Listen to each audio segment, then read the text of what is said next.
Welcome everyone for this session. Thank you for joining us and welcome to this very interactive session. My name is Ibalu Pamela. I am a Youth Advisory Committee member and I will be co-moderating this event today. The topic of discussion today is creating communities of change, refugee youth leaders placing gender equality at the heart of their efforts. The event is hosted by the Youth Advisory Committee, and it's a global dialogue in the lead up to the Women Deliver Conference in July 2023. The session will provide an inclusive space by bringing to the discussion a unique set of leaders from within the DREAM Project's Youth Advisory Committee and other young leaders who continue to do amazing work within their communities to bring forth change. The leaders represent communities whose voices have been historically sidelined and overlooked. The key messages for the event will be increased understanding of the values of gender equity and diversity in refugee youth leadership, increased opportunities for engagement of young refugee leaders in initiatives that promote gender equality and inclusion, increased investment in addressing the barriers that affect meaningful refugee youth engagement and leadership, and improved recognition of refugees as professionals with diverse skill sets. Before we go any further, I would like to appreciate the Mastercard Foundation for supporting us throughout this event and for their amazing work with inclusion of refugee and displaced persons.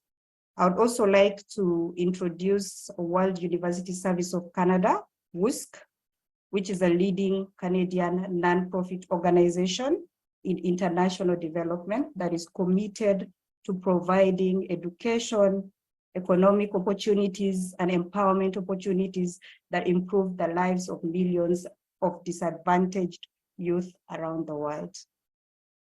Under WUSC is DREAM, which is the Displaced and Refugee Youth Enabling Environment Mechanism. WUSC through DREAM plays a unique role as a technical assistant and strategic learning partner to the Mastercard Foundation and its partners. The DREAM project is a 5-year initiative that contributes to the Foundation's commitment to meaningfully include refugee and displaced youth in their scholars program and Young Africa Works. The DREAM project is supported by the Youth Advisory Committee, which is a governance mechanism which is composed of individuals with lived experiences. It was formed to advise and provide guidance to WUSC, Mastercard Foundation, their stakeholders, and program partners in order to meet the Foundation's objectives and ensure that DREAM activities are designed and delivered to meet the needs of refugees and displaced people. Committee members serve at least a 2-year term and contribute their time, expertise, and perspectives to DREAM. I happen to be part of that group, and we are happy to be hosting this event today. Just some housekeeping messages. Please ensure to keep your on mute, and only make sure you unmute yourself when you are presenting or when you are talking, just to minimize any background noises. Also, please ensure to, if you have any questions or suggestions or just any follow-ups, please drop them on the chat and we will make sure to respond to each and every one of them. Also, kindly introduce yourselves and where you're joining us from in the chat. Yes, I will take this opportunity to invite Jean-Marie to give us a word or two, and then invite the first speaker of the day. Over to you, Jean-Marie. Thank you very much. Thank you, Pamela, for that excellent introduction. I just also want to welcome all our audiences from across the globe. You are welcome. Please keep on introducing yourself and sending us those positive messages and vibes.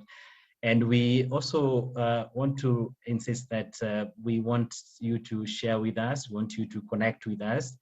And so with it through the chat box, kindly do make sure you're sending your concerns, your questions to us. We are excited to host this event today. And to start off first, Jean-Marie is my name. I am a refugee from Rwanda, having been living in Kenya for the last 25 years. And I am a strong proponent of refugee youth engagement, meaningful refugee engagement. And that is actually at the center of this discussion today, in addition to gender equality. We hope that this session helps you to connect with all the young refugee leaders and women who will be talking to us today. We have designed this session into a number of parts. So 2 panels, we'll have 2 panels, and we'll have a presentation from some amazing talents, and as well as other presentations. So for now, allow me to welcome the first speaker.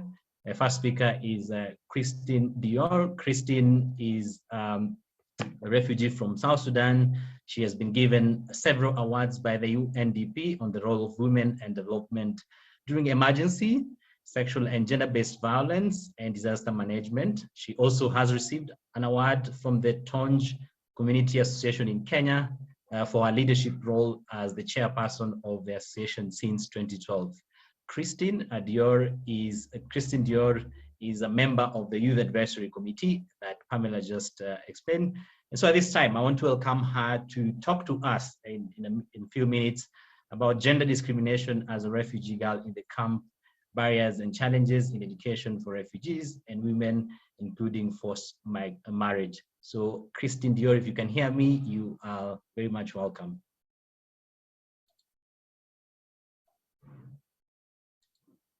Dior, we can see you, but we can't hear you. So can you hear me? We can't hear you.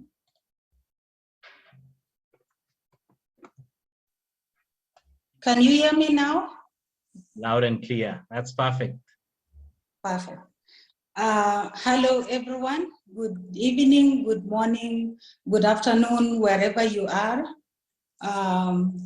My name is Christine Achot Chol.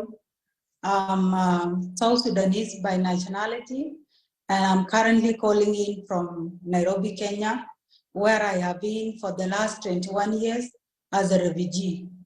I was forced to flee to Kenya when I was about 9 years old. And today, I'm sharing my story to inspire you to take action that offer safe and inclusive spaces for refugee women and girls. I was born during the Sudanese Civil War in a small village called Wunyik. Like most parts of the country at the time, many children, especially girls, did not have access to education in my village. Many children did not have few schools that were available in the village were mostly filled with boys. This is because most families prioritize boys to go to school, while girls are raised with the expectation of being married off early to bring wealth and to bear children.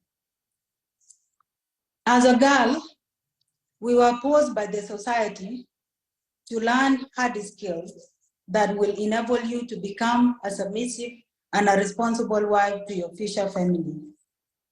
Coming from a agropastoral community, I was introduced to cattle keeping and farming at a tender age. I would take out more than 100 heads of cattle for grazing all day on my own. Even though some of the grazing lands were infested with some wild animals like lions, I was expected to bring back all the cattle safely to the cattle camp by sunfall. This was one of the scariest roles that made me realize the gender inequality that exists in our society.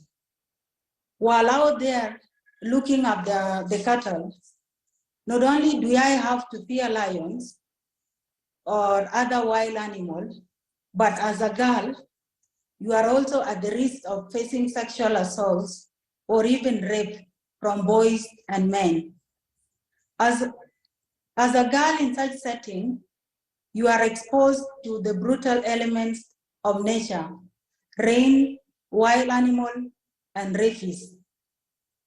In spite of these barriers, I still had a dream to one day become an empowered woman through education, a dream to pursue a master's degree in public health, a dream to serve in a big leadership position in the healthcare sector in my country, South Sudan.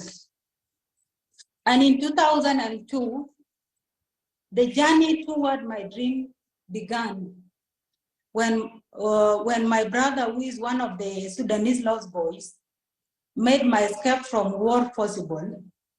I came to Kakuma refugee camp as an accompanied minor. This is where I attended school for the first time, marking the beginning of my journey towards achieving my dream for education. Still, as a young girl on my own, with no parent around, life in the refugees camp was quite challenging. With my half-sister, we were the only girls in a compound of over 300 young men who were also minors. Even though we were all students with these young men, a traditional gender roles made us play the roles of caregivers and mothers. As the only girls, we were expected to perform chores such as fetching water, cooking, and washing clothes for this population, while at the same time being expected to compete academically with them. Our lives became highly policed by these young men who thought they were playing the roles of our parents. After I finished high school with a lot of struggle, I was told to stop my academic journey and be married. When I resisted the post-marriage attempt, I was abandoned to find my own ways of supporting my higher learning aspiration. My dream was never to be a young housewife after high school. I was determined to achieve my dream of obtaining degrees to become a capable leader in my community. This is why I did not give up. Among other menial jobs I could find, I worked as a hawker, selling second-hand clothes on the street of Nairobi to raise tuition fee for my academic program. After 6 painful years, I completed my bachelor degree in procurement and supply chain management at the University of Nairobi with second-class upper division. I felt extremely proud of myself for accomplishing the first step toward my dream. However, after graduating, I encountered another barrier: finding employment as a refugee in Kenya. This is a policy barrier that exists for refugees to work in Kenya. Though I have academic papers and I'm confident in what I can deliver at workplace, I'm still unemployed because I'm a refugee. These policies are keeping me and thousands of other refugee women from fulfilling our dreams of contributing meaningfully to the societal changes we desire. As I highlighted in my story, the life of a refugee woman is filled with many barriers that hold her back from achieving her dreams. Obstacles that end up excluding refugee women from being leaders and be part of solution providers and decision makers. This is why I am urging you all today to prioritize girl-child education to ensure that obstacles that prevent girls from accessing education are addressed. Cultural barriers, such as toxic gender roles that I mentioned in my personal journey, still prevents thousands of girls from accessing quality education today in refugee communities. Finally, I request you all to address the policy barriers that prevent us refugee women from accessing quality employment opportunities within the host countries, such as here in Kenya. We need your solidarity more than ever to work towards ensuring that inclusive employment and economic opportunities for refugees, especially for us, refugee women, on whose shoulders lies the heaviest burden of care for our families. I believe refugee women can dream, refugee women can lead. Thank you all for listening. Wow.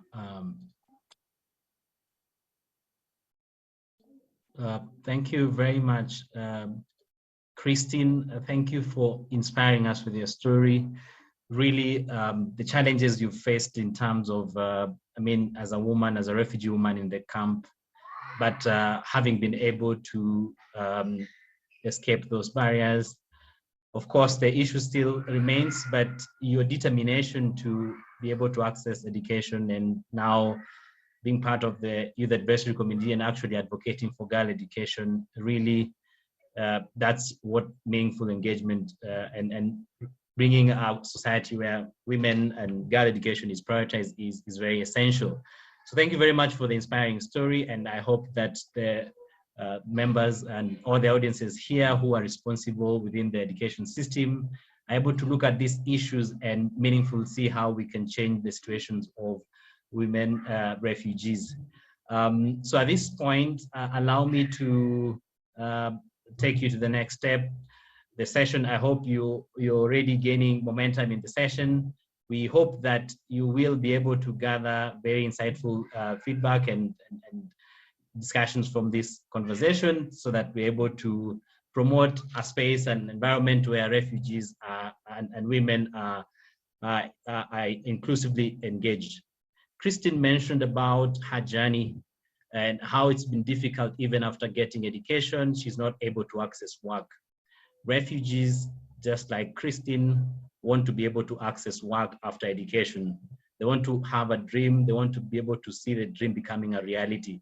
And I think that this team or the actors in this team can be able to make sure that this is achieved.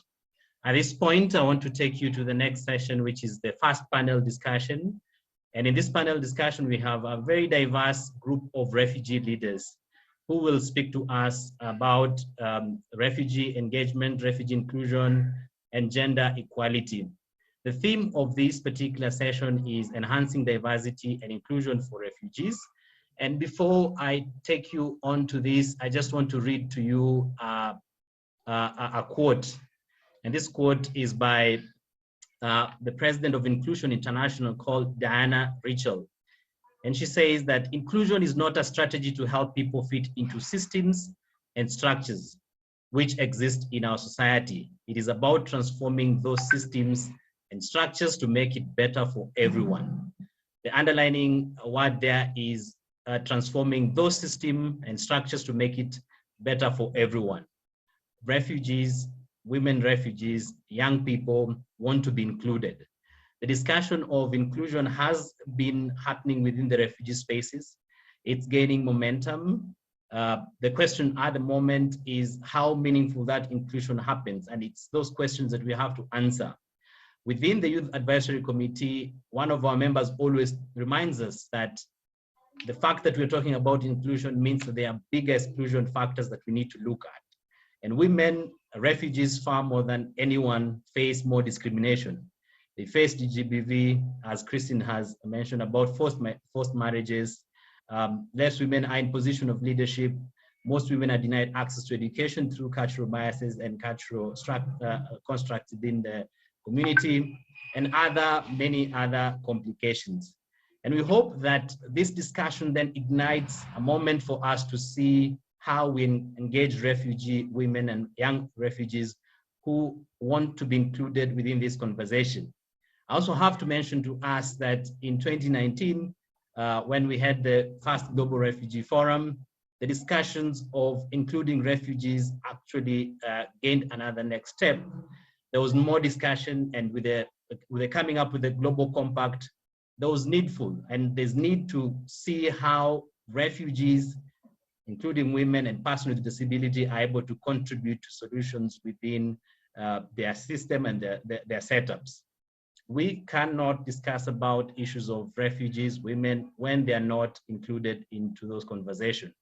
And so the next set of panelists, which I'm going to be presenting to us in a few, will be helping us to debunk all these myths or these complications and barriers so that we're able to promote a world that is more inclusive. And joining us in our panel first is Bior Ajak. Bior Ajak was born in South Sudan and moved to Kakuma refugee camp at the age of 11. In 2015, he was awarded the Mastercard Foundation Scholarship to study economics at McNeil University in 2015. McNeil University to attend his studies. He's graduated with a Bachelor's of Arts in Economics and International Development in February 2020, and is now employed as a banker in Montreal, Canada. Bior is passionate about empowering refugees and marginalized communities through refugee youth engagement, social inclusion, and economic empowerment. Delene is the other panelist joining us this session. Delene is a young female refugee who lives and works in Kakuma refugee camp. She has had opportunities to write on business-related articles for one of Kenya's magazines. She has mentored girls and refugee women in our community and has done voice-over narration work for documentaries and private entities. In addition to that, he works as the operation and partnership lead at SAR in the refugee camp. Our last panelist for this session will be Tadicha Gilo. Gilo is passionate about advocating for economic transformation of marginalized communities, the displaced population, and the inclusion of people with disability in mainstream economic activities. He's inspired by the mission of the Global Education Movement, which states that the help of individuals, educators, and employers identify, measure, and improve the skills required to strive in ever-changing economy. So at this time, allow me to start this conversation with our panelists, the able panelists, Tadisha Gilo, Bior Ajak, and Delene. And to start as that, I will invite my co-moderator, Pamela, to just tell us first, maybe as we are getting into this conversation, based on your experiences, what are the key barriers that refugee women face? So you're welcome, Pamela. Thank you so much, Jean-Marie. Thank you so much. And that was such a powerful story from Christine. Based on my experiences, I believe that the key barriers is actually cultural beliefs and practices. As Christine highlighted in her story, how some of these cultural beliefs and practices kept pulling her back. These are the same things that refugee women are facing when it comes to leadership and to even getting jobs and just to becoming better, in their communities. Refugee women are facing a lot of cultural discrimination, let me say, cultural values that lead to discrimination of women. When you look at some of our cultures, like where I come from, you are not expected to be out there. You're not expected to express yourself, to talk. You're not expected to even be. You are supposed to keep calm. You're supposed to keep quiet. You're not supposed to, otherwise, who will marry you if you keep, So you see, some of these practices really just pull us back and do not allow us to explore and to take up leadership roles. And I think that is one of the things that really needs to be addressed if you're going to move forward. For some of these things, you might think that the perpetrators are men, but they're actually fellow women. There's this saying in Arabic that says, Itamara sakit. It means you're just a woman, you're just a woman. So you find mostly it's fellow women that tell each other, you're just a woman, like relax, don't do that, that's for men, you're a woman, And some of these things look small, they look like they don't affect, but they actually affect our growth as women, and they are barriers to us taking leadership roles. I also think we are lacking behind as refugee women when it comes to skills, to having skills, to have knowledge about a lot of things. So it puts us on a disadvantage when, let's say, competing with men for leadership roles, for example, because you find most men are actually qualified for some of these things compared to women. So it really brings you down, and it, at the end of the day, you do not stand a chance over someone that is, you know, qualified for that role. So how are we going to make sure that refugees get the skills they need, refugee women get the knowledge, the skills they need to be able to take up roles in communities and in societies, and even in the host countries where they are? I think will be, yes, yes, please. Just maybe, so you spoke about the cultural challenges and lack of knowledge and some of this, and I think there are more even challenges. But what do you think? What needs to be? How can we create an enabling environment to allow refugee women leaders to thrive in leadership positions? I think first and foremost, we need to create awareness on some of these cultural practices, and maybe just making them realize that some of these things are actually limiting them, you know, by creating awareness on them, mentioning them, talking to them about it, and how they can be better without some of those cultural practices, you know. That is a big thing. That is a very big thing, because, you know, culture, changing people's beliefs and values is normally some of the most difficult things to do. But I still feel it's achievable and it can be done. It starts slowly. So we need to take baby steps in trying to shift mindsets. Yeah, to shift mindsets of refugee women to actually realize that some of these cultural beliefs is what is limiting them. And I think we also need to give a lot of access to opportunities. And why a lot of refugee women do not access opportunities when actually the opportunities that are there is because of lack of information, you know. They don't have the access to information to gain those, to be able to access those opportunities. So how do we make sure we give them access to information and access to opportunities so that they're able to get as much as experience, skills, and knowledge that they need, so that they can be able to get the skills and knowledge that they need to be in those leadership roles and to compete with men for those leadership roles. Yeah, I think also our panelists will throw more light on this.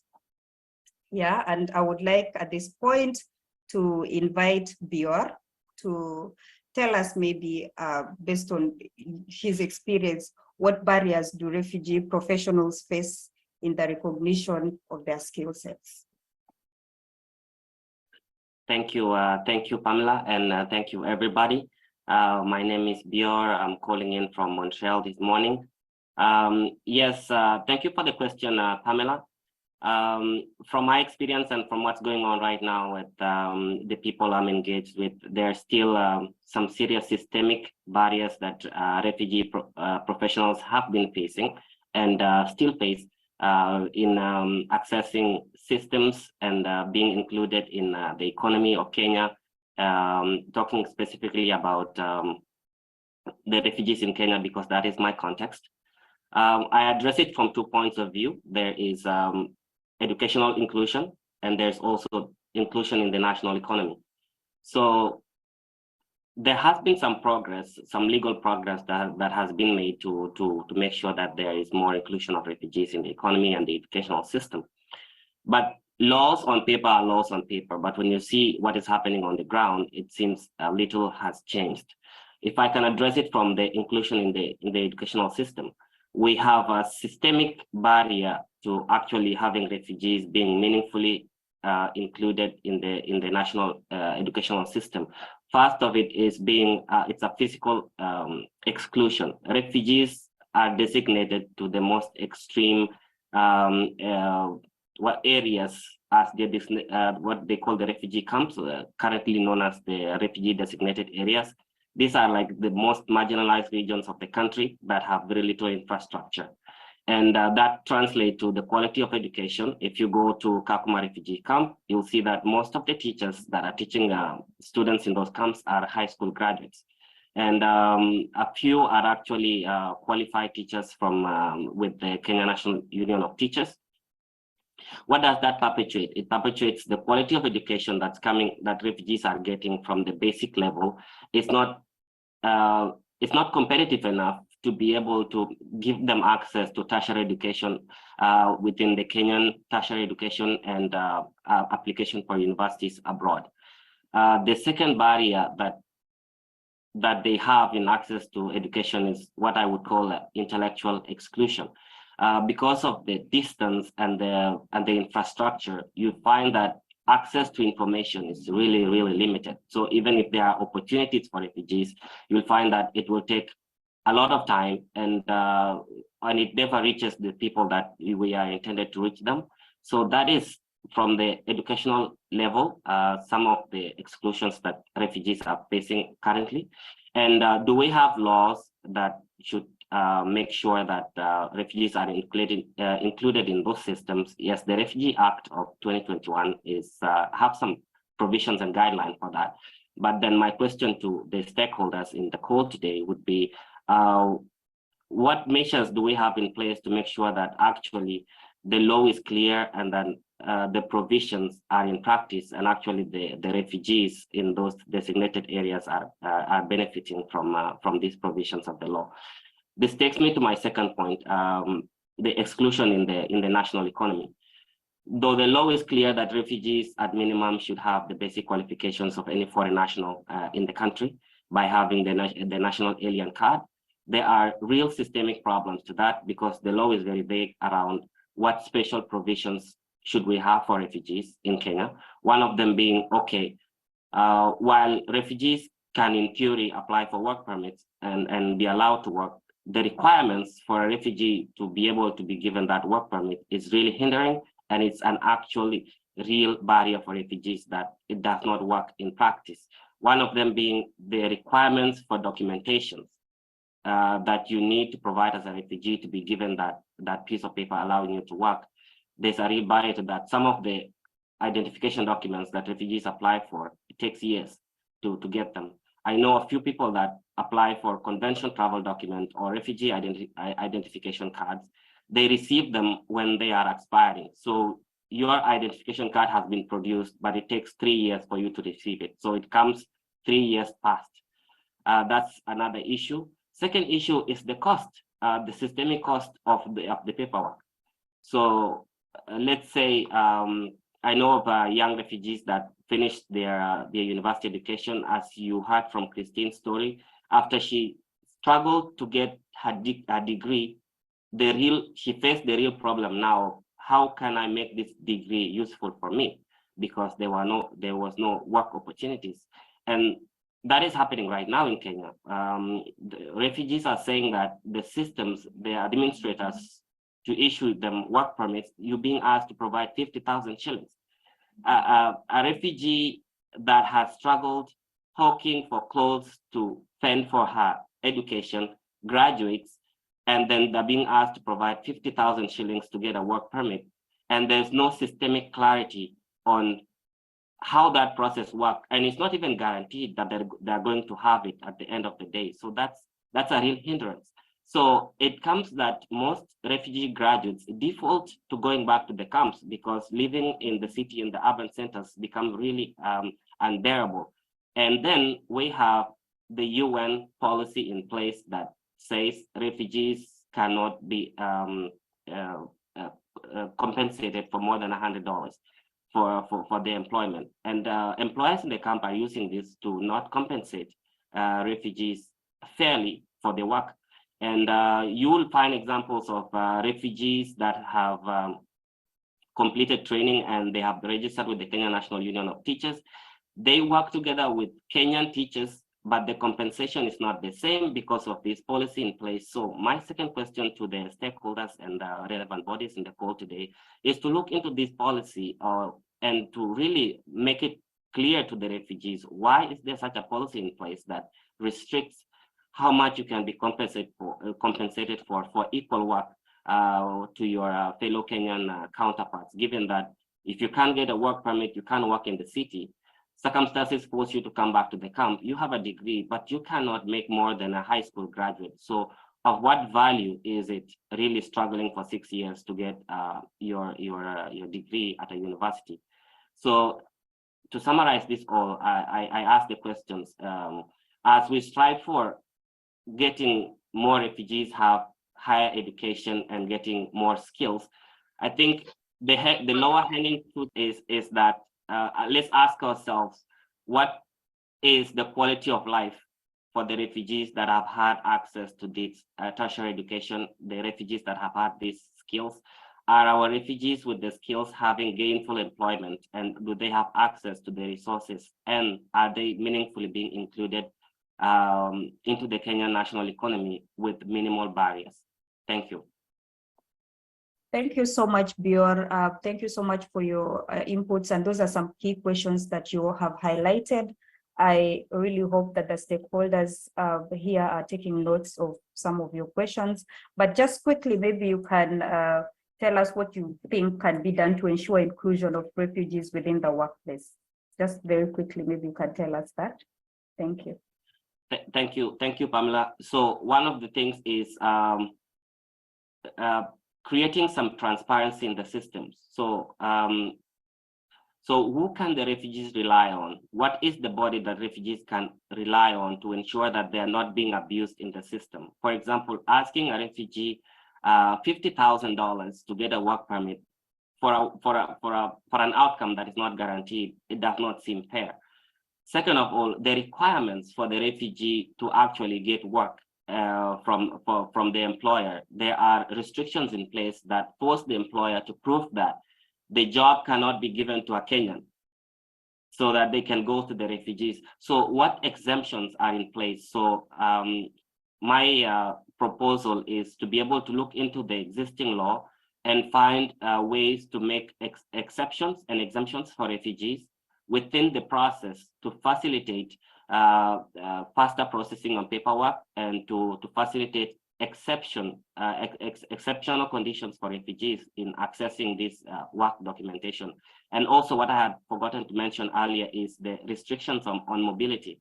You cannot meaningfully contribute to the Kenyan economy if you are restricted to live in a particular area.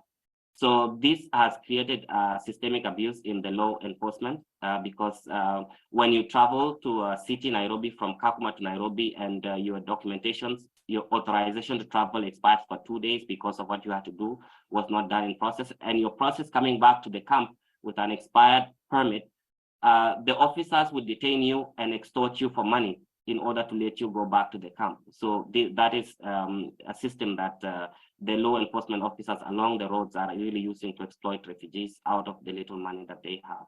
So if we can create systems of transparency and make it clear to the refugees who they can address their grievances to, or who they can go to when they need these things done, it would be helpful. Brilliant. Bill, thank you very much for really laying a very good foundation on those challenges that refugees who have skills and are willing to participate within the economy face. I think the systemic issues have to be addressed. The law has to speak more clear to that, and really thankful for your input. At this point, I want to bring in Tadicha Gilo. Gilo is an advocate for people with disability inclusion, inclusion of people with disability and marginalized group. What he's been able to speak to us every time is that there are very many, there are certain groups of refugees who are often left out within programming. And we have to be able to speak about these people, people like people with disability or refugees who could be asylum seekers or even rejected refugees. So based on your experience, really, Gilo, what barriers do people living with disability and other marginalized groups, such as asylum seekers, face in fair access to opportunities and services? You are welcome. Okay, thank you, Jean-Marie. So as you said, there's several challenges that facing these particular groups. specifically the person living with disability. Let me be very clear about this. A person living with disability is both male and female, which means it has no gender, age, or status.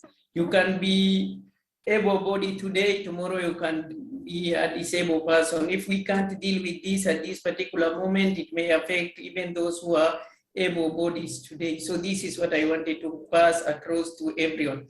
So bearing in mind that, let's talk about from policy perspective, there is 5% that is put aside for person living with disability.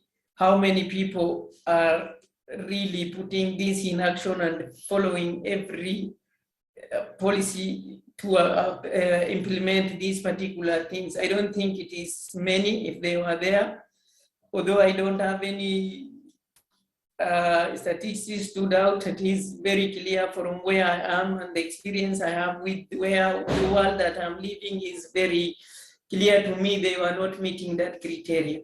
So let me be very honest with everyone who are attending this particular webinar. Inclusion is not just a word of mouth. I said this several times, and we must move from policy, which is on the paper, to implementation point of policies. So let us have a very clear idea of why we are talking about the inclusion issue, because we already find out there is an exclusion for this particular moment. They were not accessing education, that is one thing, because of the policy set. This policy, I'm not talking about only the government policies, but also the organizational policy. Let's, for example, talk about organizational policy. Let's say the marginalized group we are talking about is both women, male maybe who are living with disability. But let me talk about the women, either living with disability or a woman who is excluded. I will explain that point very clearly to all of us to understand this. I wanted to say this. When I talk about the policy of organization, there is this particular policies of education opportunities. When organization advertise the scholarship opportunity, the criteria they set make sure those people are not included.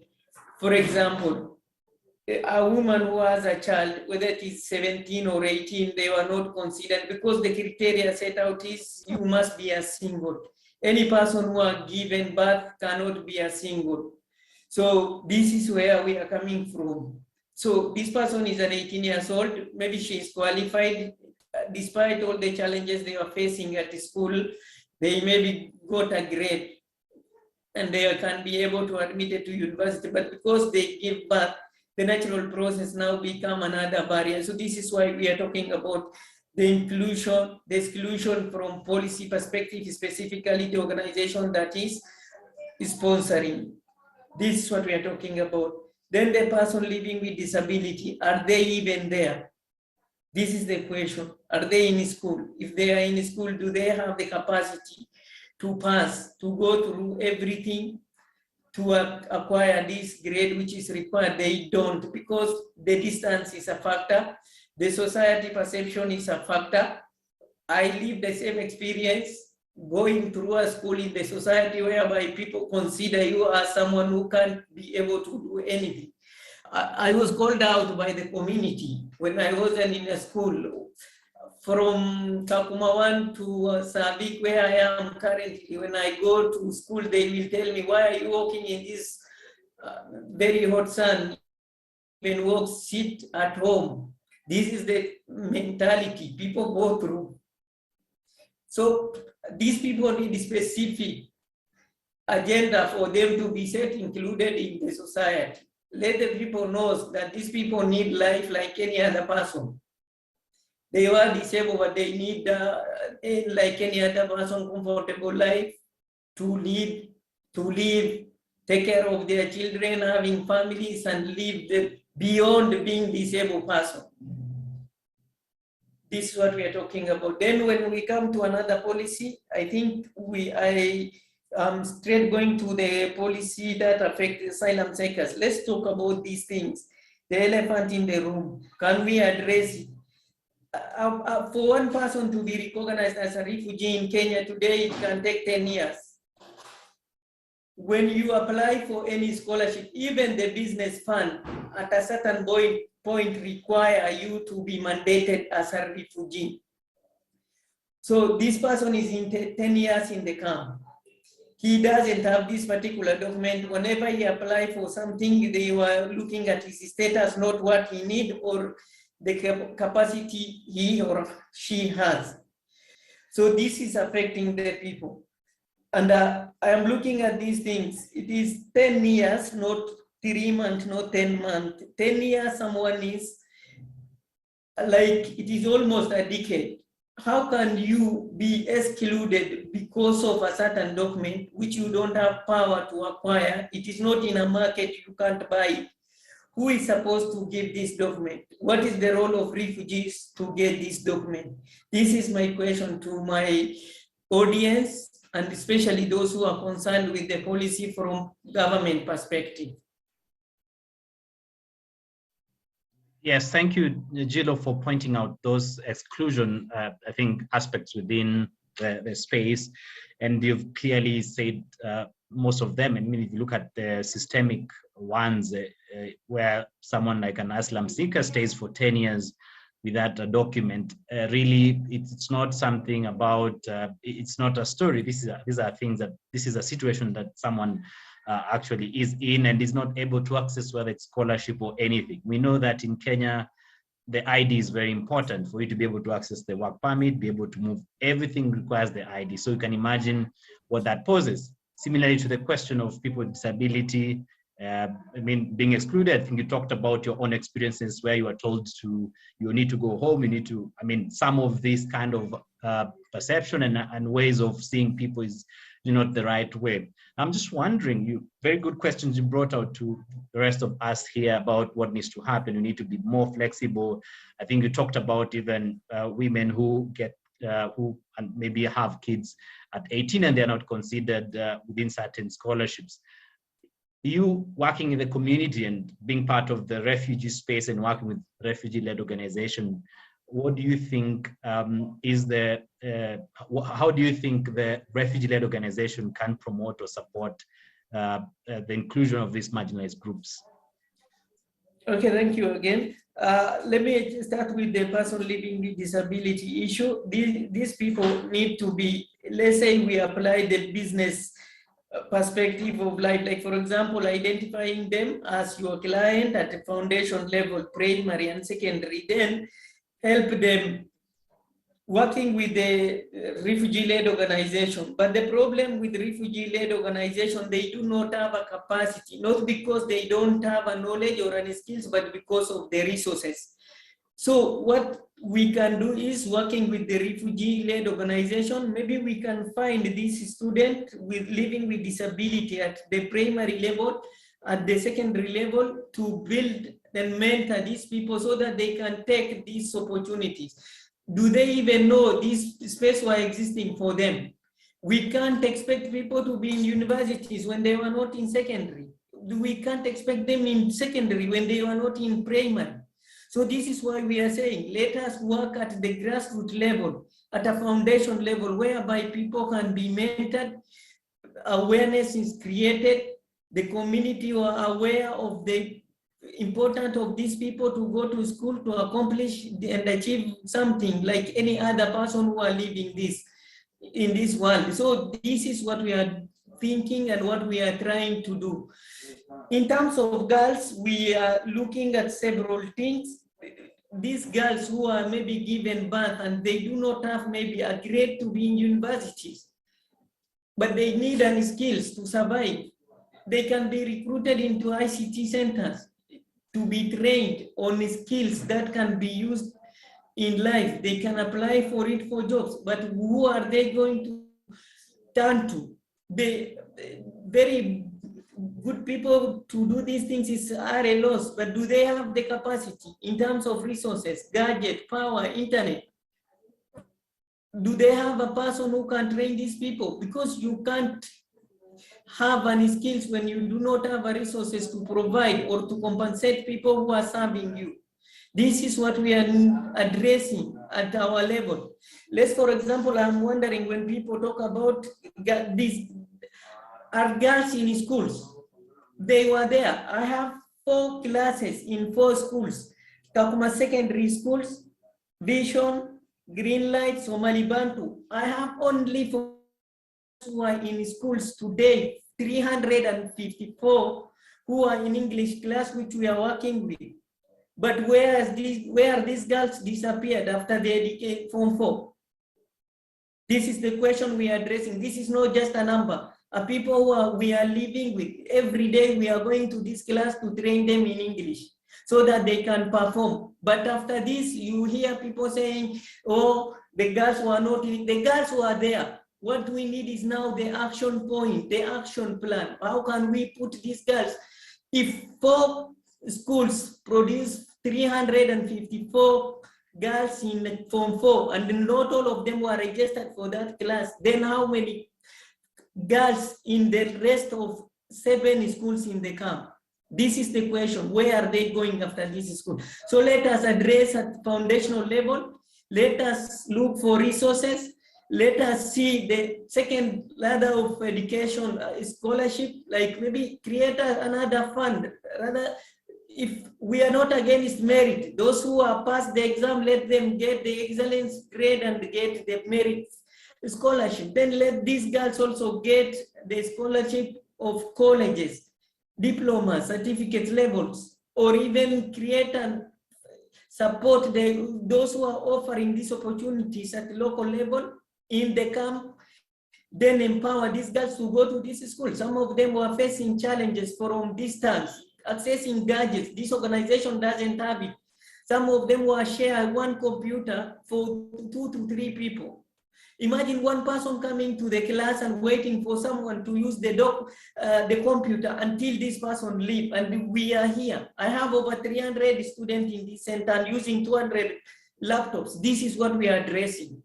So this is, Yamari, I think, what we need to do, working with the local organization, empowering them from resource perspective and building the capacity there. I had people saying refugees cannot have the refugee-led organization doesn't have a capacity to handle finance. Can you get a capacity when you do not have resources to get it?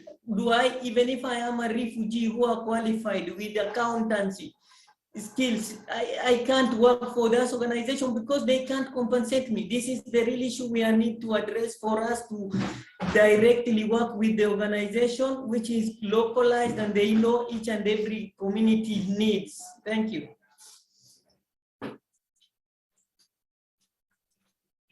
Well said, Gilo. I think I cannot add much from what you've said.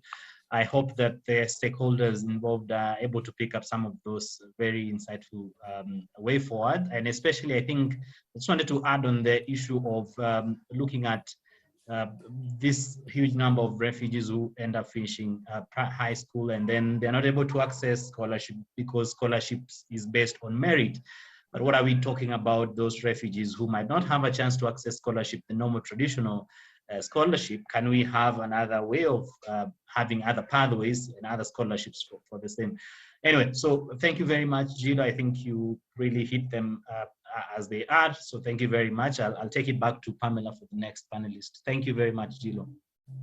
Thank you, Jean-Marie, and thank you, Gilo. You've really highlighted some very important points in your discussion.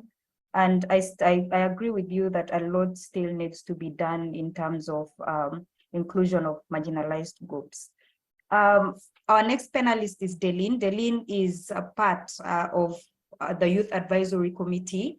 And just maybe Delene would like to know how YAC has changed the lives of refugees since its establishment. Maybe you can just let us know how that has happened. Thank you. Okay, thank you very much. I hope I am very much audible. So just to take everyone back a bit, of course, a YAC is a group of young, motivated individuals who have come out to offer guidance and advice to Risk and Mastercard Foundation and the stakeholders and program partners on the DREAM project. So how have we been able to improve the lives of refugees? Of course, we've been able to do this through enhancing inclusivity in our communities. So of course, this has been done through advocacy and representation, ensuring that the voices of the refugees are heard and are the main voices on the decision-making table.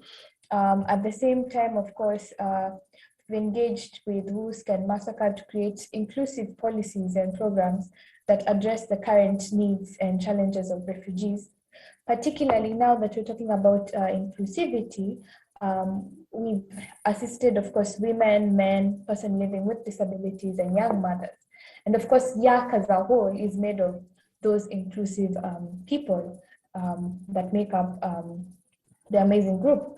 And of course, the role of YAC, of course, has been to create more awareness and education on the different initiatives and opportunities that are available to the youth and also other members of the communities.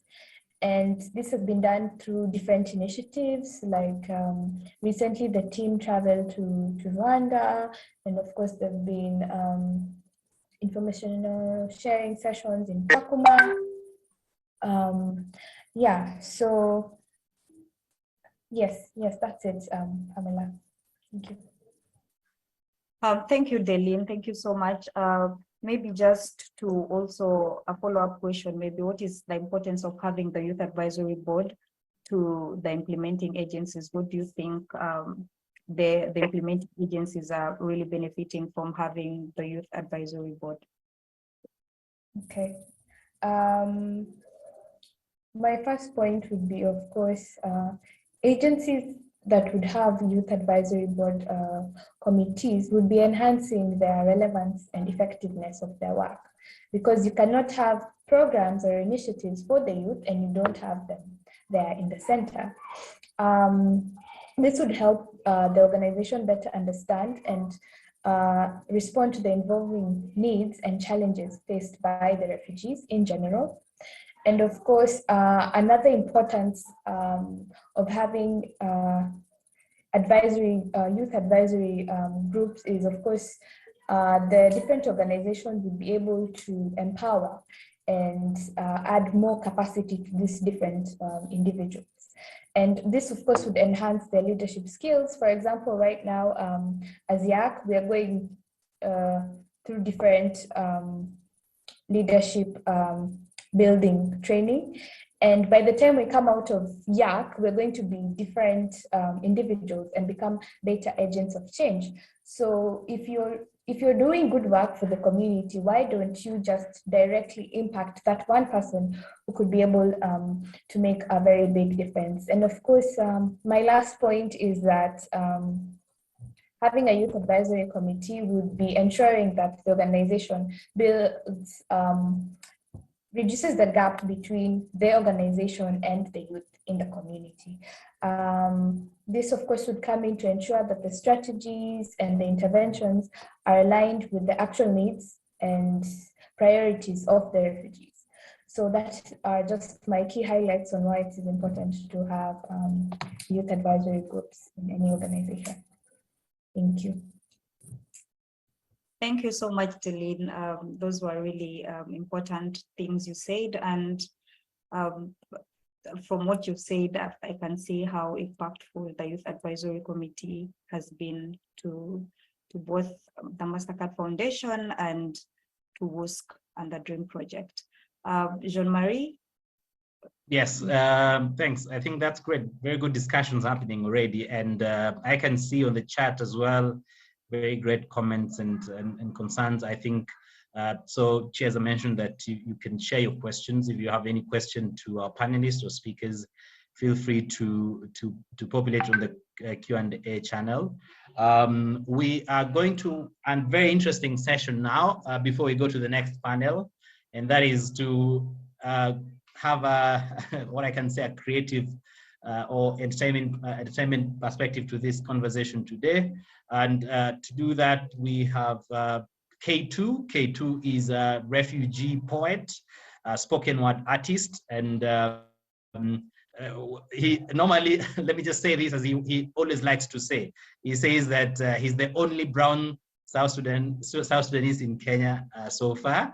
K2 is a young South Sudan poet born and raised in Kakuma refugee camp in Kenya. His official name is Chol Matiop Chol, and he's doing poetry for the last 7 years. And I think having interacted with him, I've seen his poetry makes so much sense in terms of advocacy on women's rights, on youth engagement and youth inclusion and refugee inclusion. And at this time, without any further ado, I want us to welcome Poet K2. So if Poet K2, you can hear me, a big welcome to you to present to us your amazing poetry and spoken word.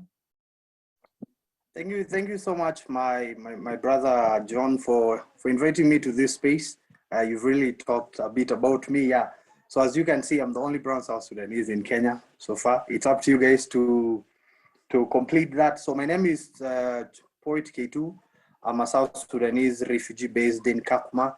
And apart from that, I'm also a poet and also a refugee advocate of refugee rights. So the poem that I'm about to perform for you guys over here, it's based on a true story, and it's titled Early Forced Marriage. So it's 2 hours past 6 p.m. and I'm worried. My younger sister, Chol, is not home yet. The last time she came home this late was 2 years ago when she was 16. And I remember father whipping her so hard, she'll come running to me shouting, brother, brother. I'll hold her so tight, wipe her tears and tell her, Angel, don't cry, big brother is here. So at this time, I'm worried. And I start looking for her. I call her friend Ayen. Ayen says, Achol left 2 hours ago and she looked unhappy. I call her friend Monica. Monica says, Achol left an hour ago and she took a Bible with her. I don't know where I got all the other contacts, but I kept on calling. 3 hours into calling and Achol is nowhere to be found. Achol turned 18 a week ago. Oh, so she now thinks she's a big girl. She can go wherever she wants, come home whenever she likes. I swear this time round, she's going to get it. Achol, big brother won't be there to wipe your tears. Achol, big brother won't be there to give you a shoulder to cry on. Achol, big brother won't be there for you. But wait, something is not right. Father had visitors today. His 61-year-old friend was here today, and they seem to have been discussing something very serious, and each and every time I overheard them speaking about 100 cows. No, it's not what I'm thinking. I think I'm overthinking. But why will father do this? As the greed of wealth become more important than the dignity of his own daughter, as the greed of wealth become more important than the future of his own daughter. Acholi is almost done with high school. Acholi is getting A's in chemistry because she wants to go to the university and study medicine. Acholi is getting A's in biology because she wants to be a doctor in the future. So at this time, I'm freaked out and I start looking for her again. And within no time, I found Achol at a riverbank. She turns around holding a Bible in her hands, looks at me and says, brother, go and tell father that I had loved the family very much and had given my everything. But in return, he valued wealth over me. And before I could do anything, Achol had already thrown herself into the river and drowned. And those were her last words. And I'm left there asking myself, what kind of a wicked generation are we turning into? A generation where the girl child is seen as a source of income, a generation where we've forgotten the meaning of gender equality, a generation where we're losing future leaders because of the negativities that we're doing today. But actions speak more louder than words. So it's high time we stop hearing testimonies about this and do something about it. Because each and every year, we're losing innocent souls just in the name of early forced marriage. Thank you. So that poem is based on a true story. And it's something that happened back in the days when I was a child. A lady back in Kakuma refugee camp was forced, a neighbor of mine was forced to get married to an older man because of the family was not financially well. And due to that, she agreed, and then later on she committed suicide, something that affected ladies mostly in the community sector. So it's something that it's supposed to be awareness is supposed to be created mostly in the refugee camp, because most of these family members, most of the parents are not aware of the importance of the girl child being educated. And this next point that I'm going to be performing, since in a week time we're going to be having World Refugee Day, and since we're talking about issues based on refugees, this poem is titled Refugee. So hi, so I'm from South Sudan. Yes, I know. You've all probably heard of the country. So that's my motherland. And because of civil war, I've got brothers and sisters staying everywhere, in every part all over the continent. I've got others in Australia, others in Canada, Uganda, Ethiopia, and thanks to the United Nations and the Kenyan government, I'm living with others in Kakuma. Our negative stories have been told in every part all over the world. And whenever we think it's coming to an end, that's when it starts. The other day, I tried calling mom to ask her how everybody is doing back at home. She picked up, but she seems to have been in a hurry, because when I tried talking to her, all I could hear was, son, son, son. And before she hung up, I heard gunshots. At this time, I knew a child somewhere has become an orphan. Someone's father has become a victim of death. A woman had been turned into a widow. A massacre had taken place. This was 15th December 2013, a year that made me believe death really exists. And this got me asking my father, Dad, what has always been your dream in this country?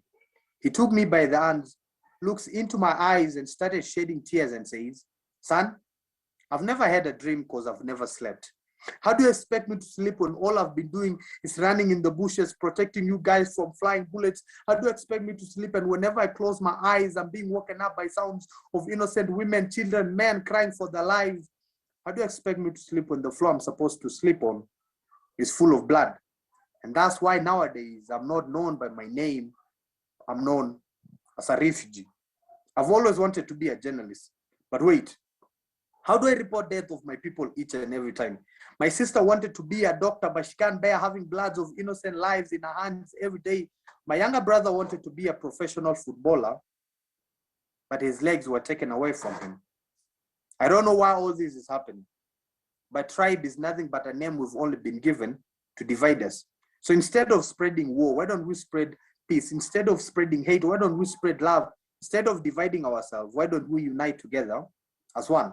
Because I went to a foreign land, tried making friendship with this guy. Everything was going well, but he immediately walked away from me when a passerby said, hey, be careful, he's from South Sudan. At this time, I started hating myself, not because of the country, but why was I even born in such a time whereby your brother helps you today and tomorrow he's the same person that pulls the trigger on your head.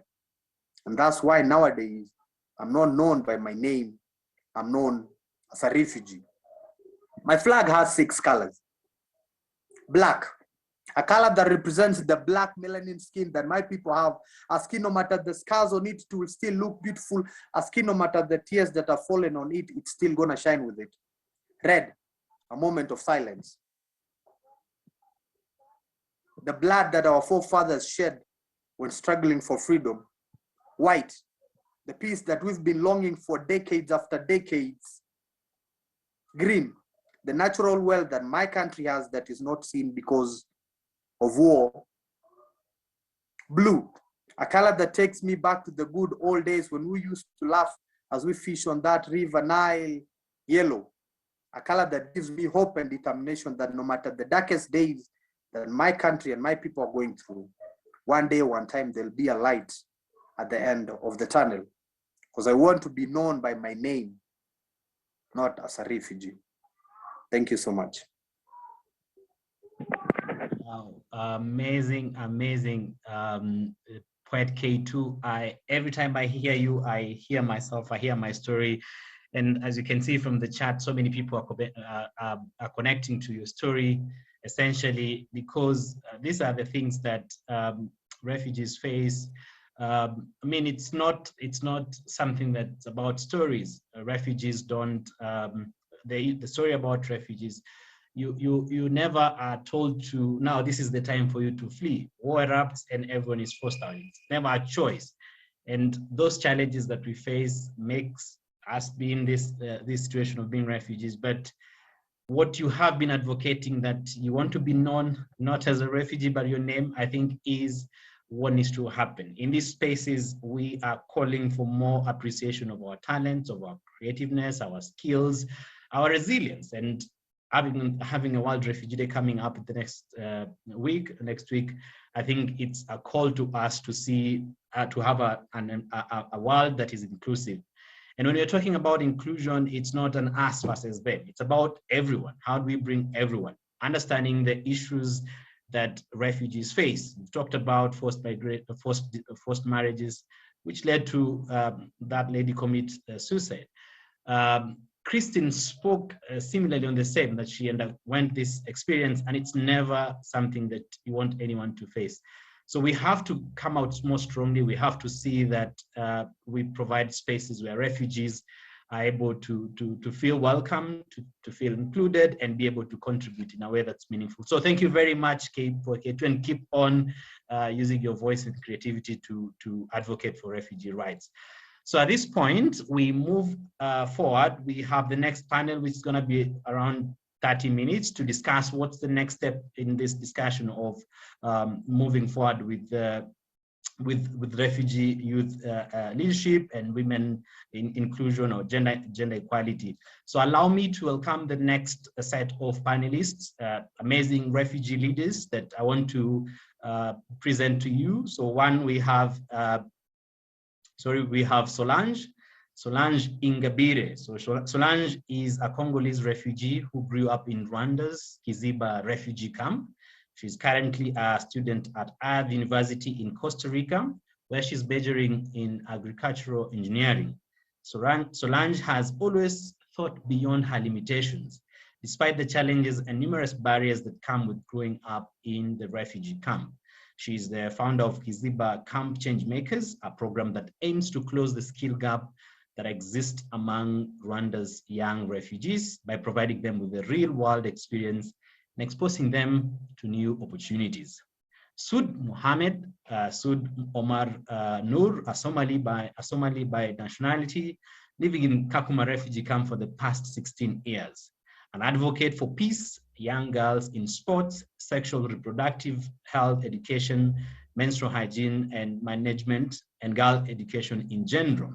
She's the founder and director of a refugee women-led organization, which is, of course, Girl Empowered. It's called Girl Power Initiative, and runs programs in the organization that has Pads for Happiness, which distributes reusable sanitary towels to school-going girls in Kakuma, Kalobe, and host community to end period poverty, and educating on sexual reproductive health and menstrual hygiene management. Our last panelist for this session is Samuel Binja. Samuel Binja is, just a moment, Samuel Binja is a Congolese refugee who has been living in Kalobe settlement since 2017. He's a digital entrepreneur and the founder of Rimar, Refugee-e.s, which is an e-commerce platform. He's the founder and director of Kalobe Initiative for Better Life, a refugee-led organization that uses education to empower refugees and the host community youth. Samuel received the Métis Community-Led Impact Award in 2022 and was featured at the Métis 2022 Education Innovation Summit. So this is the next set of our panelists. The team is actually broad in experience, both in how in what it means to do refugee inclusion. And at this time, we'll delve into three main areas. So one, it will be policy implementation moving forward, research, and what we need to think as investors or any funder, any donor within this call in terms of investing more into women leaders and refugees in general. So allow me to welcome my co-moderator, Pamela, for the first question. Karibu. Thank you, Jean-Marie. The first panelist is Sudi. Sudi, how can we have a gender lens approach to policy making and implementation? I think we can have gender roles in that, like simply by engaging women in mostly the trainings and leadership, and also empowering girls, the young girls, because they are the future leaders of our generation, and they shouldn't be left behind. And also, like we can't just empower girls leaving behind the boys. Like we can just empower both of them at the same time, so that like when there is an opportunity, they share it with each other, and they can be able to be like they can have an inclusive like trainings or societies where like we empower both of them. And also like we shouldn't also just focus on girls, but we should also include boys, because they are the backbone of the community. And we can include that like mostly engaging girls and boys in the decision making within our communities and also within schools, and be able to like provide leadership courses for them at young age, so that they can be able to like be aware of like what kind of leadership they can be like included, or what kind of person they can be. And I think the most important is to be like the girls and the women should not be left behind. They should be considered in every decision making in our societies, in organization level, and also back home, because we can't just empower within the like just within organization or trainings, but we should also take back our impact or like input back to the community, back to our households, to like for example, when we include boys in trainings, whatever they learn, they should take back to the community. They should take back to their homes. In that way, we can be able to have like a shared roles in the community. Thank you so much, Sudi. You mentioned empowering boys as well, and I think that is really important and it's key, because it reminded me of someone once saying that we're empowering girls, but what are we doing for the men that have to deal with all these empowered girls? So I think that it's really important that you mentioned that as much as we're empowering girls, we also need to empower our young men. Jean-Marie, maybe you can go ahead to invite the second panelist. Yes, definitely I can do that. So Samuel Binja is the next panelist. So Binja, we're going to delve into research. So there are a number of research that have been done on refugee inclusion, but often the way to take this on the next level in terms of that influencing policy change. As remember, Bior talked around the systemic issues that revolve around refugee issues, and what we need to speak more to make sure that they actually work for the benefit of refugees. Now, from your experience working as a researcher with a number of institutions on refugee inclusion and meaningful engagement of refugees, how can we localize research for it to influence policy change? Thank you so much, Jean-Marie, for this opportunity. And I'll try to be so much brief on localization of refugee research. And can you put your video kindly, Samuel? Can you put your video on?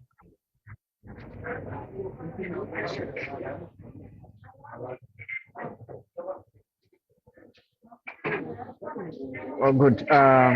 Allow me to use this because I have a problem of tech. So I was using two devices, and allow me to use this now. Okay, I'm currently in Kakuma refugee camp, and what I can just address on a matter of localization of research is that first of all, Jean-Marie, what we have to understand is that policies are made based on the research report. There is no policy without research, which means that research has power. The research report has power to influence existing policies and also upcoming policies. And there is in the paragraph 34 of the Global Compact of Refugees, it says that the humanitarian action is effective when it meaningfully involves the person of concern. And this refers to me that when we are talking about research, we look at two kinds of people. We have insiders and we have outsiders. Insiders are refugees who are leading the research that is addressing the refugee problems. And outsiders are people who are just from outside the refugee community, but who are exercising their research in the refugee context. You'll agree with me that when you are making a research and you have a lived experience, there is that emotion that you put, and there is that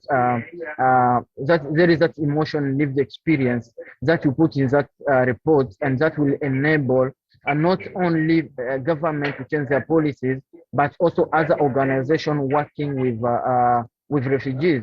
And this, I can give an example of a research which was done with Refugee-led Research Hub on evaluation of refugee-led organizations. And that report has unlocked opportunities for many refugee-led organizations, because there is that belonging that the person who was doing the research was not influenced by money. The person who was doing the research was not influenced by maybe the kind of a new environment and so on. But he was so much influenced by the lived experience, which is one of the key points. The second point is when we are localizing the research, it makes it to be quite cheap, not much expensive. You realize that sometimes when the research is done in the refugee camp, which is today refugee camps are being used like laboratories of our research, but we still find that someone is coming from abroad to just supervise the team that is working over there. And apart from that as well, refugees are basically used only for data collection when it comes to research, but they're not fully engaged from the design to the dissemination of that report, but only used for data collection. But the question we can ask ourselves is that how do we prepare this refugee researcher today for the coming challenges? How do we prepare this refugee researcher today if these institutions or these research firms are no longer there? How do we prepare them so that they can still be providing the reports which can amplify the voice of voiceless? And when we are localizing research, Jean-Marie, there is other opportunities that, first of all, there is a better understanding of the language, because when a refugee has conducted the research, he used a simple language that everyone, even the community, understands. Apart from that as well, there is that in the research ethics, dissemination of the research reports is one of the key factors. But we realize that a lot of research has been done by people who are outsiders, and the community which has been involved in that research as respondents, they don't get the feedback. They don't know how the report was used, how the report is impacting them. But what we believe is that once a refugee has conducted a research, still because they belong to that community, the first dissemination will be done to the community where he did the research. So I look at, we have a lot of refugee advocates, and a lot of refugee advocates, in true way, if the dissemination was done at the local level, a lot of advocacy that we could be doing today, it could be referring to the research that has been done so far. But today we realize that even Gilo, who said he doesn't have the clear data for persons with disability, which means that the research which has been done with a lot of firms about personal disability and inclusion, the dissemination was not fully done. But I still believe if it was a refugee firm, a refugee-led initiative that conducted this research, it could help a lot of refugee advocates to share and also amplify their voices. And apart from that as well, when there is a research which is done, the researcher has always chance to sit at around the decision-making tables, because they do the dissemination to the foundation, to the board of government, to NGOs and the UN agencies. And this can also give chance to refugees for a meaningful participation. So in brief is that localization of research is the key in terms of influencing policies. And those policies are not only the government policies. We have foundation policies, we have agencies working with refugees as well. They have their own and internal policies that the research done by refugees could also help them. And also we have local researchers on ground who are lacking opportunities of funding, so that their research reports will also get to a global level and get to influence many policies. So we wish to call up participants who are here today to support local researchers, because they give accurate data, and they give as well the data which is not corrupt, the data which is true and effective. Thank you, Jamal. Thank you, Binja, for raising those very important issues to raise. I think I cannot expand much more of the need to include refugees, not as just mobilizers or data collectors, but actually in the full entire process of making sure that the reports or the research speaks and is led by refugees. It's much more better because refugees understand their context. They face the issues they face and the problems they face daily. And so it's needful to see how their voices and how they are part of the whole implementation of finding solution through research. So thank you very much for pointing out those very key specifics around localizing research. So Pamela, for the next question. Thank you so much, Jean-Marie, and thank you, Binja, for that very insightful discussion.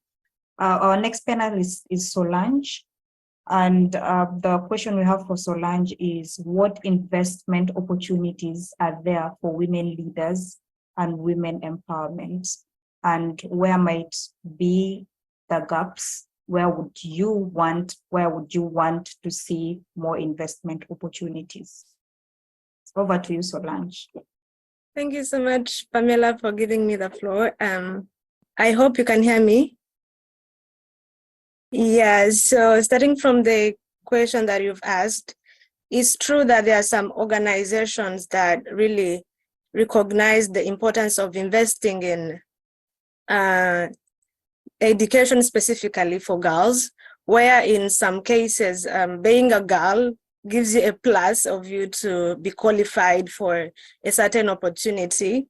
However, it's also important to mention that the number of refugees worldwide exceed the available resources and opportunities.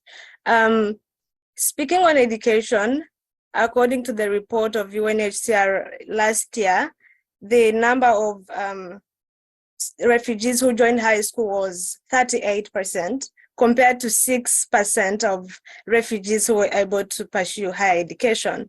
So imagine if worldwide only 6% of refugees are able to pursue higher education. How about girls? It might be maybe 2%, but I believe that it is important to invest in education, first of all, for girls, because I believe that as leaders, we always have to have skills of which young refugees, specifically girls, don't have.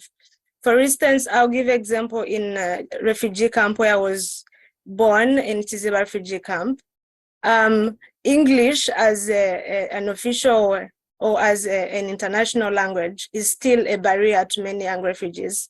And this also limits them to be able to benefit from outside opportunities, because if I'm supposed to apply and the language to be, used is English, and I can't be able to communicate fluently in English, that will reduce my chance to take advantage of that opportunity. And also, as many people have mentioned, the cultural barriers that refugees face currently, it's also good to have some transformation centers to invest in skills and innovation, where young refugees can be able to learn, to be inspired, to understand that being a girl doesn't really limit you to be a leader, to have skills that will train them, that will make them ready to benefit from different opportunities. And I would also like to point out on the refugee-led organizations, specifically led by women.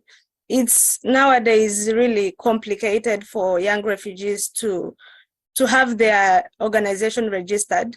And if your organization is not registered, it's really hard for you to implement it, because you don't have, you're not allowed, to implement a project as long as you have an idea, it's not easy for you to start implementing it because it's not registered.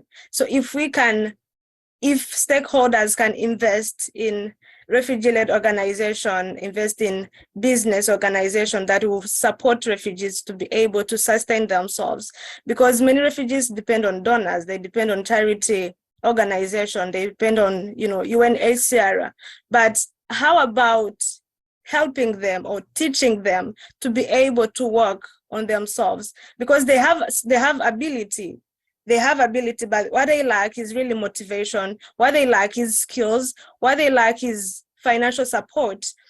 So if stakeholders can invest in businesses, if they can invest in refugee-led organization, I believe that can not only help them, refugees, to sustain themselves, but also improve their confidence.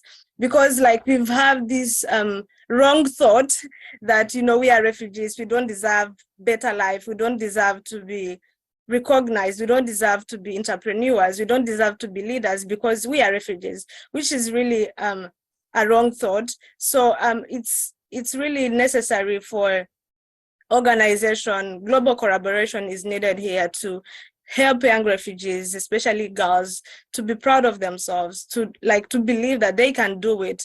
A refugee status doesn't really limit you to be a leader. It doesn't really define you as a person. It's just a status. And finally, I would also like to point out on the talents. Girls really have talents, not just girls, but young refugees have talents, but then they lack motivation. They lack, financial support. If I'm an artist or if I can sing, where will I get, the producers maybe to help me make my song? Or if I'm a poet, where should I go ask? Who do I ask?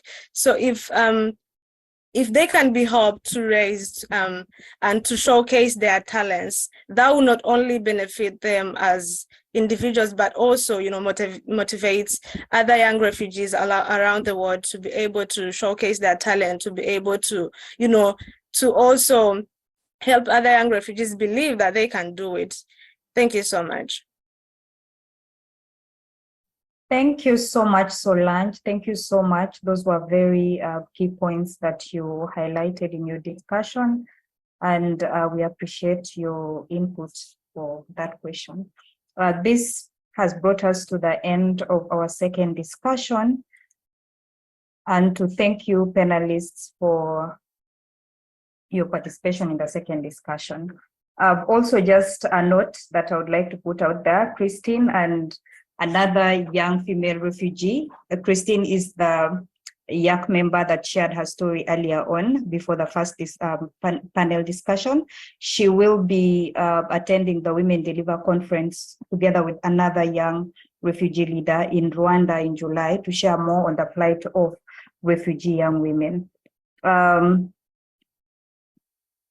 Since we've come to the end of the second panel discussion, I will take this opportunity to invite any questions or answers, maybe just a few, maybe two or three questions that anyone in the audience might have. You can direct them directly to our panelists, or you can send it to us and then we can direct them to our panelists to answer your questions. If not, you can also drop them in the chat. Yeah, so any questions are welcome at this moment. Okay. Yes, thank you, Pamela, for that very great discussion that happened. I think there are a number of questions that I saw on the chat, but again, to welcome everyone to share any more that they might be having. First, I think there's a question that someone raised about the discussion we're having. I think when you're talking about inclusion, it is really about everyone. It's about, okay, we have refugees, we have women excluded and experiencing all these things, but how are we able to have this conversation also more with the host? How do we include hosts in these discussions? How do we promote a situation where it's a conversation not about us versus them, but actually a conversation about all of us in this? So just maybe to get reactions from our panelists, what needs to be done in terms of, I think this is basically a topic of local integration. How do we think the host can be engaged, and what does it mean to really do meaningful local integration? So I think I'll give this to, say, maybe Binja to respond to this, and then we can see, we can take more questions. Thank you so much, Jean-Marie. I believe the host has disabled my my video call, but what we do is I will give my lived experience with issue of integration between refugees and between refugees and host community. First of all, is that we have already we have documents in place at the county level. We have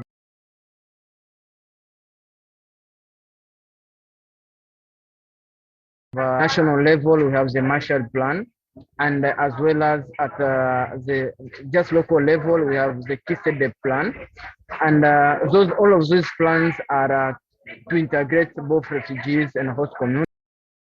Still, there are a lot of challenges when it comes to integration. Remember that first of all, we have a challenge of cultures, and we need to understand each other's culture and beliefs. Apart from that, for refugees, we do it with passion. We do it because we believe that the less I have, a lot of thousands of my fellows don't have. Reason why we do it, and I will give a best experience because there are laws that I lead Kalobe initiative. At the beginning, we had a mix of both refugees and host community, but it reached a point whereby after 2 years, due to lack of finances, a lot of host community dropped, but not for bad, because you remember their families, they have people depending on them. And the reason why we are talking about the challenge that RLOs are facing, refugee-led organizations are facing, are financial challenges, so that they must be able to bring that diversity on the ground. But in this call, I want to salute the efforts done by UNHCR in the component of accéder, because today we have a roundtable that brings both refugees and the host community at the same table to discuss the challenge that both refugees and host community are facing. So that is the first step to go. And me as a local leader, I'm always open and ready to work with both refugees and host community to see how we can push our agenda together, because all of us, we are from vulnerable communities. Back to you, Jean-Marie. Yeah, thank you, Samuel Binja, for that. I can see there is another question here sent to me directly. So my question is, this is someone in the chat. So my question is, how does the refugee support organization approach the local businesses, support bodies, in order to have a better relationship with them? So I think she's alluding to the fact that there are culture shocks, there's language barriers, there is the problems with acceptance, and there's approaches. So I think maybe, I don't know, from one of the panelists would love to take this question. How does the organization supporting refugees build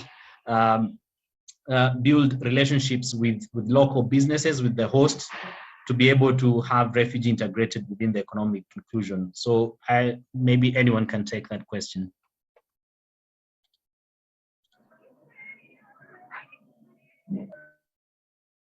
I can answer that question.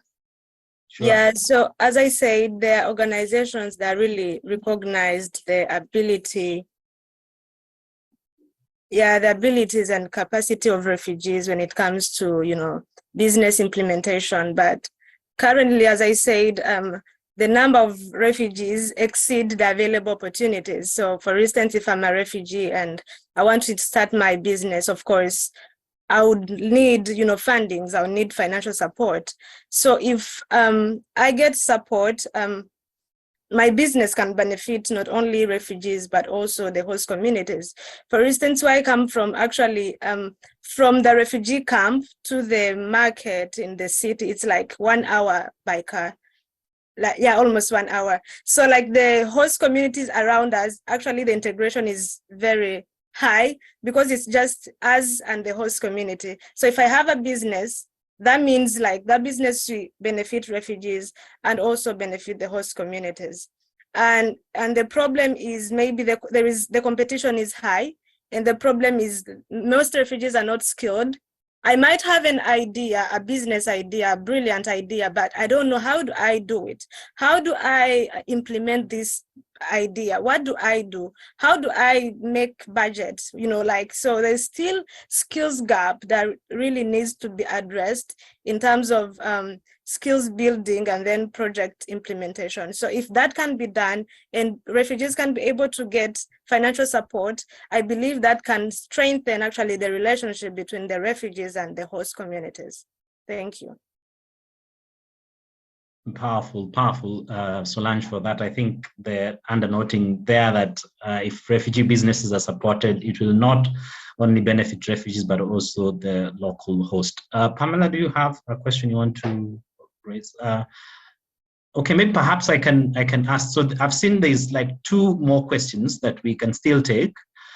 There's one on the capacity of refugee-led organization, and really the fact that there's bigger challenges in funding to be able to hire, say, the most competent personnel or those kind of things. So maybe really this is the question of how do we need to support refugee-led organization capacity to be able to respond as they are able to respond normally in a more very meaningful way and broadly. And then Cheza is expressing that she would love to answer a question on if there's a question on gender and sexual minorities in this discussion, and similarly the discussion around equality and equity and how this can be promoted. So at this point, I think first thing first, we can have those responded to, but maybe the first one on refugee-led organization, any of the panelists can take it in the least time possible, kindly, because I think there are a couple of questions we need to respond very quickly here. Yeah, maybe can I go through the question of, yeah. So I think this question is coming from what I said. Let me be very clear. I'm not saying like the refugee-led organization were not having a capacity. They have a capacity. The capacity we are talking about is the resources. Specifically, when we are talking about the resources, we are talking about finance. So this is what we wanted to make it very clear. Oh, so yeah, the finances. Okay, greatly. Thanks for that. And Pamela, you want to take the rest of the other questions? Okay, the question we have here is, what do you think of the equality and equity, what can be promoted? I don't know if there's any panelists that would like to take that.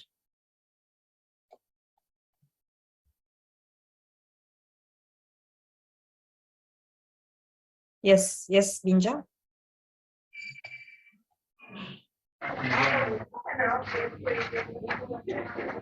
Yes, I would like first our audience to understand the difference between equality and equity, because there is where we normally have the challenges. And we talk about equality when we, for example, when we are distributing stuff to people, and they will say that everyone can get maybe 2 pairs of shoes. That is equality. So you give equal in terms of number, or you give equal in terms of opportunity for everyone. That is equality.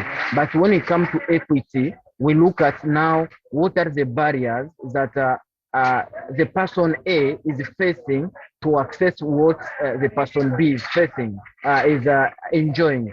Then you bring this person A, you give him or her accommodative space, so that he can also be able to enjoy the same rights like the person B. So what I mean here is that in our society, when it comes to boys and girls, there is always a privilege to boys. We always look at like boys, they have capacity and so on. and we always put boys at the front line. Like if the family has a problem and we have a boy, automatically have someone who can protect you, you know.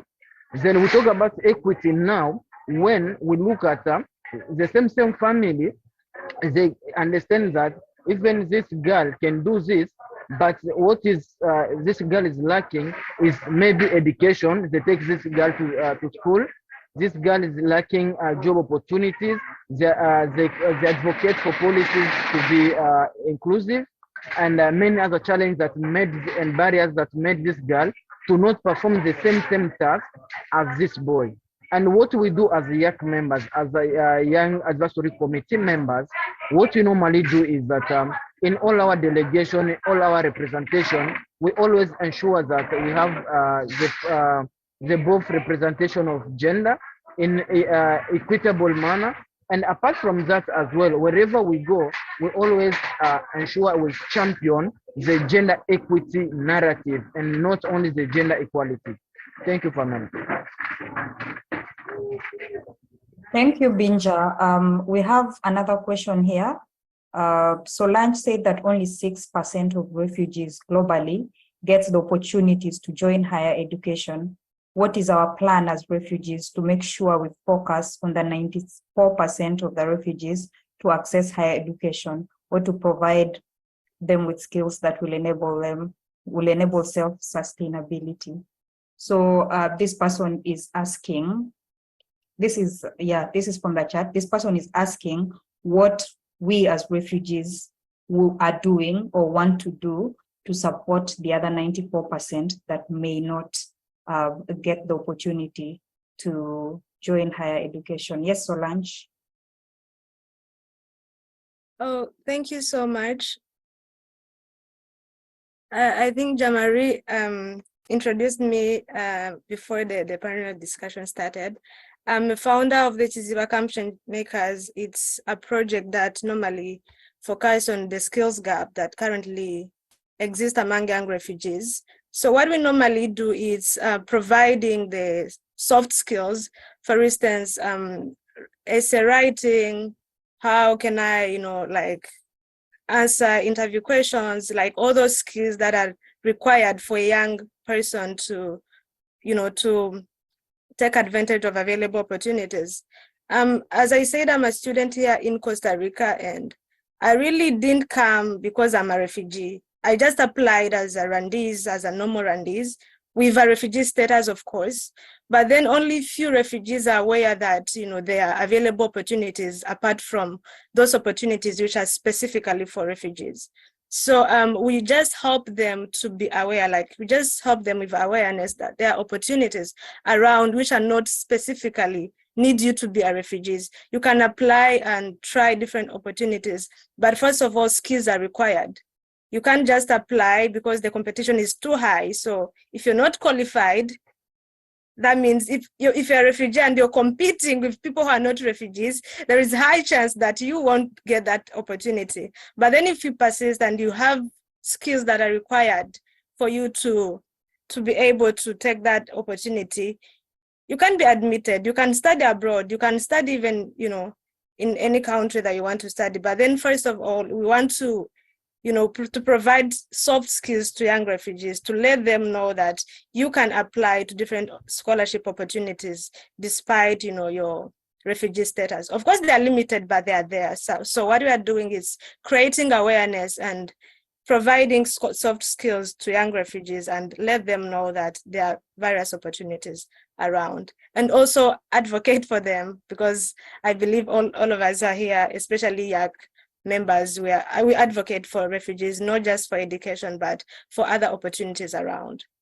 Thank you so much, Solange. Thank you so much. That brings us to the end of our second panel discussion and our questions and answer sessions. Thank you so much for joining us for this event. It has been a really engaging and interactive session. This brings us to the end of the event. But before we close, I would like to invite Jean-Marie to officially close the webinar. Yes, thank you. Yes, thank you very much, Pamela, and thanks to the amazing panelists and everyone on this call. I think we cannot understate the fact that it's been great discussing these issues, creating communities of change, having refugee leaders have at their hearts gender equality and being able to promote this discussion. I always say every time that the thought about, not even thought, inclusion itself is something that we have to think about it for everyone. Inclusion is not about getting people to give feedback and that's it. Inclusion is really how meaningful can we create these systems that help everyone to be involved in a meaningful way. And I think the conversation we've had, it's been meaningful. The YAC team, which is the Youth Advisory Committee that has been able to lead this conversation today with the support from MOST, from Sacco Innovation, from MasterCard Foundation, and the other partners, have put youth, refugees, and their voices at the center of the discussions. We have to promote that because that's the next level. I think we've moved away from the discussion of why we need to involve refugees. We've moved now to how, but I think the bigger question now is even actually how do we do that more meaningful? And refugees are demonstrating through refugee-led organization, through their own experiences, through their own spaces, that they can contribute and they should be part and central to finding solutions for the issues they face. I hope that this conversation helped us to understand inclusion and see inclusion as a catalyst to everyone being accepted and being included. And I trust that the very specific issues that were raised, whether it's within policy, within practice and everything, that then the discussion moves away from just speaking, but also actually making the communities very inclusive. I have to end it here, but just to say thank you very much again. Thank you all. Thank you all for attending. Thank you, Pamela, for being an amazing co-moderator. Thank you so much. And for everyone who sent their question, I think we didn't manage to answer all of them, but we hope that this is not the last session we'll have. There's the Women Deliver conference coming up in July. And I hope that this actually continues to give us that need and the call to have refugees at the center of the conversations about themselves and promoting refugee meaningful participation. Lastly, very sincere gratitude to MasterCard Foundation.